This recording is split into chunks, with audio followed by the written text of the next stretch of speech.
अस्सलामुअलैकुम आदाब नाजरीन, आप देख रहे हैं इस समय लद्दाख नाव और लद्दाख नाव के इस टेलीफोनिक कन्वर्सेशन में आप सबका इस्तकबाल करता हूं। तो नाजरीन, जैसे कि आप जानते हैं कि लद्दाख यूटी की जानिब से जो एविकेशन का जो सिलसिला है वो शुरू हो चुका है। बदस्तूर हर जगह से लोगों को लाया जा रहा है। हम देख रहे हैं जम्मू से, श्रीनगर से और देहरादून से भी कुछ लोग यहाँ पे लाए गए हैं। और इसके अलावा यूटी इंतजामिया की ये कोशिश रही है कि लद्दाख के हर एक उस फर्द को हर एक इलाके से यहाँ पे लाया जाए जो इस वक्त हिंदुस्तान के मुख्तलिफ इलाकाजात में या कोई स्टडी कर रहा है या किसी काम की वजह से वहाँ फंसा हो। लेकिन इस बीच एक अहम सवाल ये पैदा होता है कि जहाँ हिंदुस्तान के कोनों से तो लोगों को लाया जा रहा है, लेकिन वहीं अगर हम बात करें लखनऊ की, अगर मैं बात करूं या महाराष्ट्र की बात करूं या बॉम्बे की बात करूं, वहां पे जो स्टूडेंट हैं वो बार बार ये अपील कर रहे हैं यूटी एडमिनिस्ट्रेशन से कि उन्हें जो है लद्दाख वापस लाया जाए। पिछले 15 दिनों से, पिछले 1 महीने से ये लोग गुहार लगा रहे हैं सरकार से कि इन्हें बस प्रोवाइड की जाए और बस प्रोवाइड करने के बाद उन्हें अपने अपने घर यहाँ पे लाया जाए। लेकिन इस बीच हम देख रहे हैं जो स्टूडेंट हैं या जो पेशेंट हैं, जो सीनियर सिटीजन है लद्दाख के खास तौर पे, उन्हें यहाँ पे परेशानियों का सामना भी करना पड़ रहा है। और इस बीच हम देख रहे हैं जिस तरह से जो आंकड़े हैं इस वक्त कोविड-19 के वो बढ़ते जा रहे हैं। अगर मैं खास तौर पे अगर हम लद्दाख की इस वक्त में बात करूं, लद्दाख में जो कोविड-19 का जो कुल जो आंकड़ा था, टोटल जो केसेस थे वो 42 यहाँ पे आए थे। और इस वक्त ग्राउंड जीरो की अगर हम बात करें तो यहाँ पे एक्टिव केसेस इस वक्त पूरे लद्दाख में यहाँ पे पाए जा रहे हैं। बहरहाल ये तो रही कोविड-19 के हवाले से, लेकिन आज हम बात करेंगे टेलीफोनिक कन्वर्सेशन में कुछ स्टूडेंट्स हमारे साथ जुड़ेंगे लखनऊ से, जो पिछले कई सालों से लखनऊ में हैं, अपनी मुरवजा तालीम को वहाँ पे हासिल कर रहे हैं। लेकिन उनकी शिकायत है यूटी एडमिनिस्ट्रेशन से कि उनको एविकेट वहाँ से नहीं किया जा रहा है। और इस बीच वहाँ पे 30 से ज्यादा जो लड़कियां हैं लद्दाख से वो भी वहाँ पे फंसी हैं, जिन्हें आए दिन हर तरह की मुश्किलात का वहाँ पे सामना करना पड़ रहा है। तो हम इस वक्त हम आपको सीधे लिए चलते हैं लखनऊ, जहाँ पे हमारे साथ इस वक्त जुड़े हैं लियाकत अली, जो एक पीएचडी स्कॉलर हैं और काफी सालों से लखनऊ में बैठे हैं। लियाकत अली, अस्सलाम वालेकुम। जी वालेकुम अस्सलाम व रहमतुल्लाहि व बरकातुहू। फिरोज भाई, लियाकत भाई, सबसे पहले हम ये जानना चाहेंगे कि इस वक्त आप लखनऊ में मौजूद हैं, लखनऊ में कितने स्टूडेंट वहाँ पे इस वक्त हैं और क्या क्या मुश्किलातों का सामना वहाँ पे करना पड़ रहा है? जी फिरोज भाई, यहाँ तकरीबन तकरीबन 80 के तकरीबन स्टूडेंट यहाँ पर हमारे लेह और करगिल के मिला के यहाँ पर मौजूद है, जिसमें से हमारी 25 खवातीन स्टूडेंट हैं और बाकिया जो है वो हमारे जेंट्स स्टूडेंट्स यहाँ पर लखनऊ में ज़ेर तालीम है। अच्छा, तो कभी आपकी जो नोडल ऑफिसर जो अपॉइंट किए गए हैं हर जगह पे हिंदुस्तान के दीगर इलाकों में, क्या उनसे कभी आपका राबिता हो पाया कि हम यहाँ पे इतने स्टूडेंट वहाँ पे फंसे हैं या हमें यहाँ से वापस लिया जाए? हम देख रहे हैं कि इस बीच जो वहाँ का जो दर्जे हरारत है, जो टेम्परेचर है, वो भी दिन ब दिन बढ़ता जा रहा है इस बीच। जी फिरोज भाई, मेरी मुसलसल बात हुई है। सबसे फर्स्ट जब ये 3 तारीख से जब ये प्रोसेस शुरू किया गया था तो जो नोडल ऑफिसर मुकर्रर की गई थी उससे मैंने बातचीत की तो उसने हमें ये यकीन दिहाई दिलाई थी हम 5 या 4-5 दिन के अंदर अंदर आप लोगों का प्रोसेस करेंगे। लेकिन जब हमने बात की फिर हमने कहा चलिए 5-6 दिन की बात है तो हम वेट कर लेते हैं, सब्र कर लेते हैं। लेकिन 5-6 दिन गुजरने में कोई वक्त नहीं लगा। फिर आज 15 तारीख हो गई। अब 15 तारीख जब हो गई तो फिर हमारे स्टूडेंट जितने भी इधर उधर फंसे हुए उनका मेरे पास बार बार कॉल आता है और पूछते हैं कि भाई आप कुछ करिए, आप कुछ करिए, आपने कुछ करिए। अब मैं क्या करूं? फिर उसके बाद आज ही मैंने फोन किया उसको, तो मैम ये कह रही है, हम तो शुक्रगुजार हैं उस मैडम का जो हमारा कॉल रिसीव कर रही है और हमें हर तरीके से तशफ़ी व कलमात कह रही है। कोई ऐसी आज तक उन्होंने बात नहीं कही कि जिससे हमारे दिल को ठेस पहुंचे। लेकिन बात यह है कि वो कह रही है कि भाई हमारे पास सिर्फ अथॉरिटी है आपको परमिशन दिलाने का, बस इसका जो हम मुसलसल आपके लखनऊ के एडीएम से बात कर रहे हैं और वो हमें यहाँ से टाल मटोल कर रहे हैं। फिर हमने खुद लखनऊ एडीएम से बात की थी, मैम ने मुझे नंबर दिया था, उसने हमसे कहा था कि हम 3-4 दिन के अंदर अंदर कोशिश करेंगे।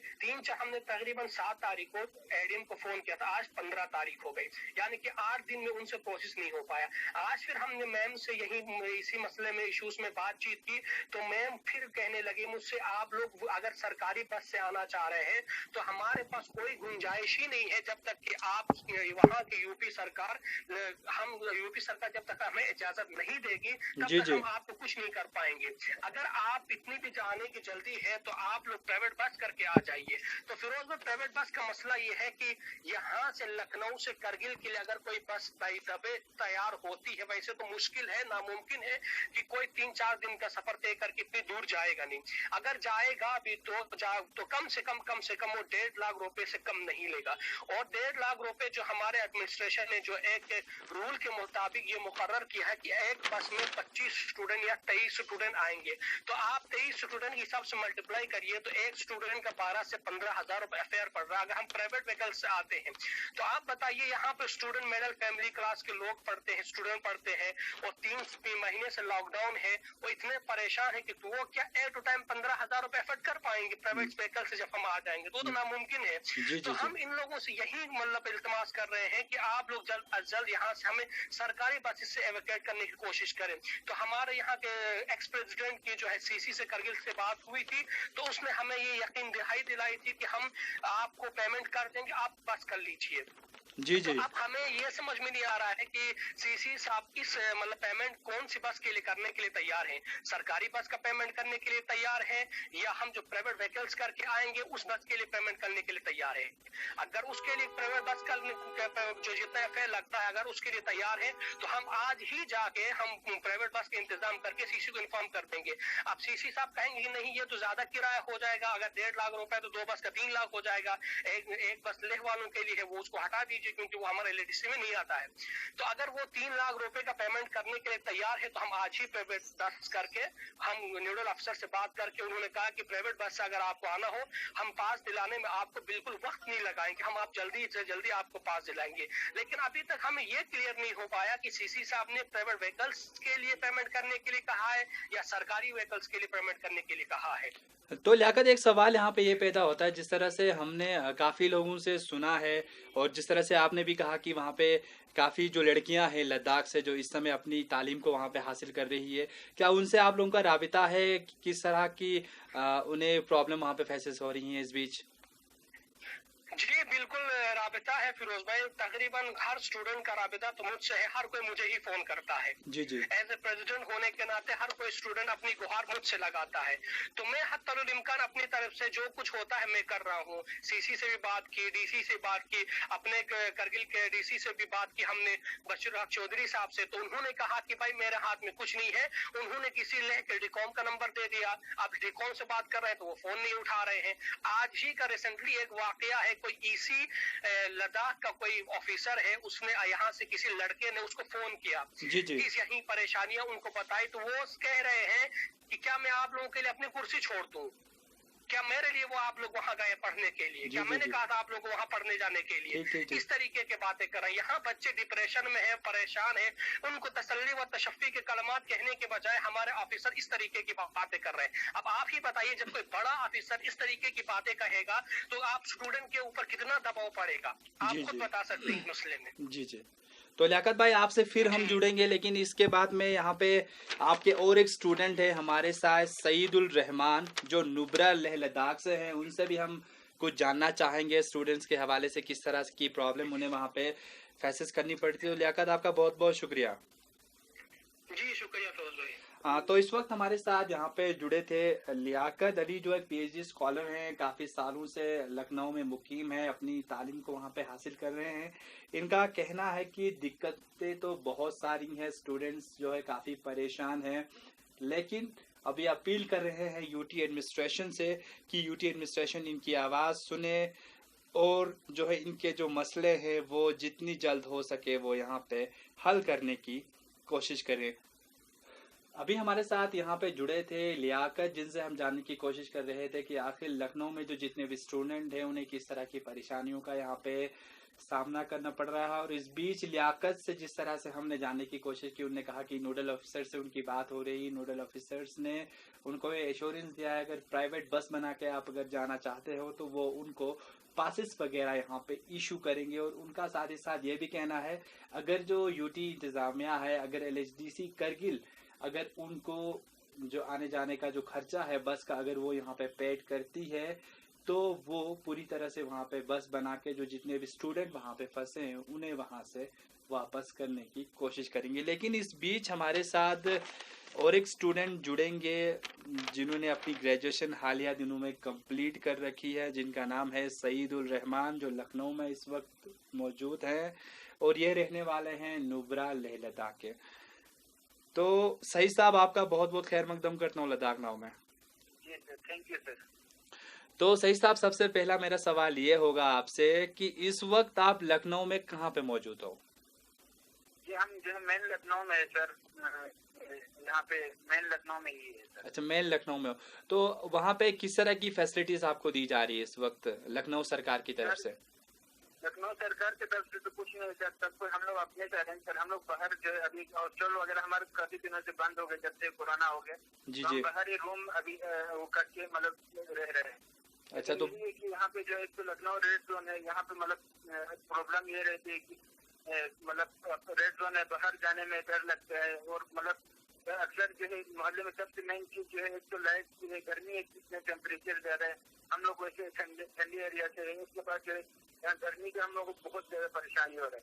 उसके बाद जो दूसरी चीज है यहाँ पे एटीएम वगैरह जो है हम लोग को एटीएम जो है यहाँ आसपास में अक्सर मतलब उनमें पैसे वगैरह नहीं होते तो दूर दूर जाना पड़ता। उस वजह से डर लगता है कि पता नहीं कोरोना होगा क्या होगा, इन चीजों से बहुत ज्यादा जो है मतलब प्रॉब्लम हो रहा है। तो सईद, इस बीच आपकी किसी अधिकारी से बात हुई, जैसे कि नोडल ऑफिसर्स वगैरह वहाँ पे अपॉइंट किए जा चुके हैं, उनकी तरफ से कोई इंश्योरेंस आया आपको? जी सर, हमारे करगिल के नोडल ऑफिसर से भी मतलब करगिल के जो ये डीसी साहब है उनसे बात हो गई, डीसी साहब से बात हो गई और उनसे जो नोडल ऑफिसर सब लोगों से बात की। सब लोग यही कहते हैं कि एक दूसरे पे थोपता है, ये करेंगे वो करेंगे, मतलब उनको जिम्मेवारी हम लोग ये कर सकते वो कर सकते, बाकी वो करेंगे, यही सब बोल के एक दूसरे को बैठा ले। कोई अपने ऊपर जिम्मेवारी लेके कोई इसको करने के लिए तैयार नहीं। जी अभी जी। जो है लेके मैं एक ऑफिसर से बात कर रहे थे अपना, ये मतलब कोई काउंसलर है कोई है तो उनसे बात करे तो वो ये कह रहे कि मतलब हम लोग जो है आप लोग मतलब कुछ नहीं कर सकते, आप लोग खुद से आ जाओ, ये मतलब आप खुद से अरेंज करके आ जाओ, खुद जिम्मेवारी लेके आ जाओ। तो मैं ये कहा कि उनसे कि सर अगर हम जिम्मेवारी लेंगे तो हम सब कुछ करेंगे, आप लोग कुर्सी पे क्यों बैठे हो? तो वो कह रहे थे हम आपके लिए कुर्सी छोड़ गए, हम आपके लिए ये करें। इतने सर यार आप लोग को जो है लोगों से बच्चों के यहाँ हेल्प करने के लिए इतने दिनों से हम लोगों से ये कहा जा रहा था कि मतलब जो है अपने बुजुर्गों के यहाँ बड़े लोग को बीमार है उन लोगों को पहले आने तो उसके बाद आप लोगों के लिए मतलब काम करेंगे आप लोगों के बारे में। तो अब इतने दिन हो गए सब लोगों को ले लिए, जम्मू खाली हो गया, चंडीगढ़ हो गया, अब उसके बावजूद भी हम लोगों को बिल्कुल ध्यान नहीं दे रहे। मैं खासतौर पर जो अपने इमामिया जो है करगिल और लेक में जो है उन लोगों से रिक्वेस्ट कर अपने यहाँ मतलब मदरसे में जो है छोटी छोटी मतलब 20-25 बच्चियां हैं जो मतलब 17-18 साल से कोई भी ज्यादा नहीं है। जी जी जी। बेचारे लोग रोजाना हम लोगों से फोन करके कहते भाई कुछ अरेंज हो गया, कुछ हो गया। वो इतने गर्मी से वो लोग परेशान है और एक तो यहाँ गर्मी में इतनी लैट करते हैं सर। तो लखनऊ तो आप मतलब जानते हो सब लोग की मतलब लखनऊ में कितनी गर्मी रहती है। वो लोग इतने परेशान है, वो लोग रोजाना हम लोगों से रिक्वेस्ट कर रहे थे क्या हुआ, कुछ हो गया, कुछ नहीं हो गया। सर आप लोग जो है इमामिया जो है आप लोग जो है फोर्स कीजिए, आप लोग जो है प्रेस कॉन्फ्रेंस रखिए, आप लोग जो है आगे रिक्वेस्ट कीजिए, आप लोग तो अगर चाहो तो सब कुछ हो जाएगा। आप लोग थोड़ा बहुत कुछ कीजिए, आप लोगों को जिम्मेवारी है।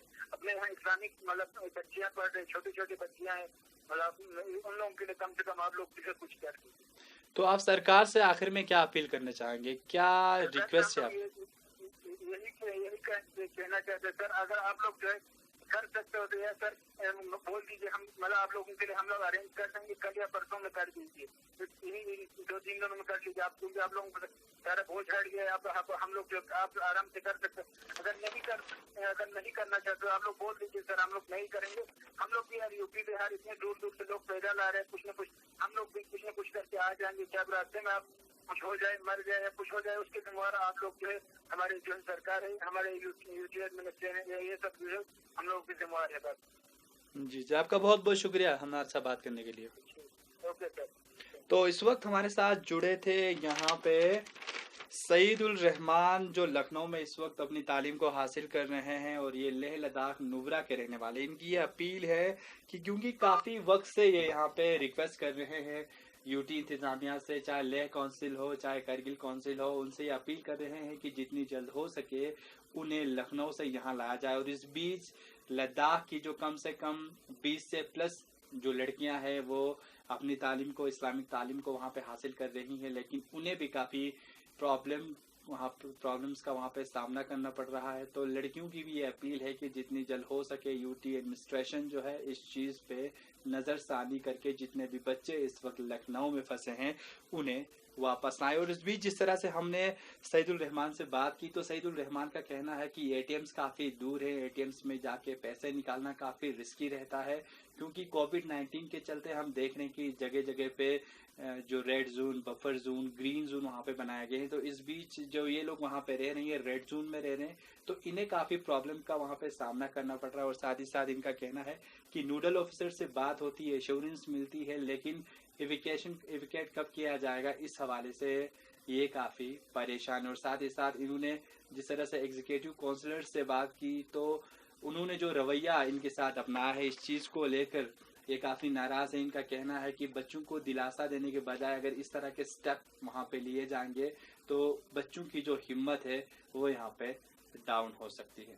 तो हमें उम्मीद है कि जो भी इस वक्त ये टेलीफोनिक कन्वर्सेशन देख रहा है लद्दाख नाव पे, जो अरबाब इख्तिदार है, वहाँ तक हमारी ये आवाज़ पहुँचाने की कोशिश है कि जो स्टूडेंट इस वक्त लखनऊ में फंसे हैं, जिस तरह से हमने लियाकत से बात की, सईद से बात की, तो इनकी आवाज़ आप लोगों ने सुनी।